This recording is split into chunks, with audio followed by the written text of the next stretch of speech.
വെനസ്വേലയിൽ രഹസ്യ ഓപ്പറേഷനുകൾ നടത്താൻ സെൻട്രൽ ഇന്റലിജൻസ് ഏജൻസിക്ക് അനുമതി നൽകിയിരിക്കുകയാണ് യു.എസ്. President Donald Trump. വെനസ്വേലൻ പ്രസിഡന്റ് നിക്കോളാസ് മഡുറോയുടെ സർക്കാരിന് മേലുള്ള സമ്മർദ്ദം കൂട്ടുന്നതിന്റെ സൂചനയായാണ് ട്രംപ് ഭരണകൂടത്തിന്റെ പുതിയ നീക്കം.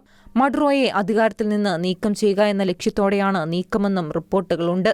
മയക്കുമരുന്ന് കടത്ത് കുറ്റങ്ങളിൽ മഡുറോയെ അറസ്റ്റ് ചെയ്യാനും ശിക്ഷിക്കാനും സഹായിക്കുന്ന വിവരങ്ങൾ നൽകുന്നവർക്ക് യു.എസ്. ഭരണകൂടം $50 മില്യൺ വാഗ്ദാനം ചെയ്തിട്ടുണ്ട്. പുതിയ അധികാരം ലഭിച്ചതോടെ CIA-ക്ക് വെനസ്വേലയിൽ കൂടുതൽ ശക്തമായ ഓപ്പറേഷനുകൾ നടത്താൻ കഴിയും. വെനസ്വേലക്കാർ യു.എസിലേക്ക് അനധികൃതമായി കുടിയേറുന്നതും മയക്കുമരുന്ന് കടത്തുമാണ് പുതിയ നടപടികൾക്ക് കാരണമെന്നാണ് ട്രംപ് മാധ്യമങ്ങളോട് പറഞ്ഞത്. വെനസ്വേല മുൻ തടവുകാരെ യു.എസിലേക്ക് അയക്കുകയാണെന്നും ട്രംപ് പറഞ്ഞു.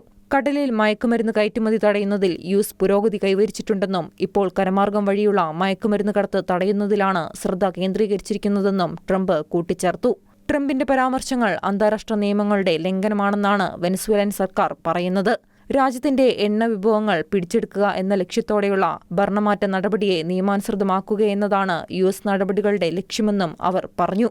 മാരക മയക്കുമരുന്നായ ഫെന്റനൈലിന്റെ കേന്ദ്രമാണ് വെനസ്വേലയെന്ന് ട്രംപ് ആവർത്തിച്ച് ആരോപിച്ചിരുന്നു. വെനസ്വേലയിൽ നിന്ന് അമേരിക്കയിലേക്ക് മയക്കുമരുന്ന് കടത്താൻ ശ്രമിച്ച നിരവധി കപ്പലുകൾക്ക് നേരെ അമേരിക്ക ആക്രമണം നടത്തിയിട്ടുണ്ട്. 20-ാം നൂറ്റാണ്ടിന്റെ അവസാനത്തിൽ ദക്ഷിണ അമേരിക്കയുടെ കൊക്കെയ്ൻ കടത്ത് സാമ്രാജ്യങ്ങളെ തകർക്കാൻ CIA-യുടെ പ്രവർത്തനങ്ങൾ സഹായിച്ചിരുന്നു.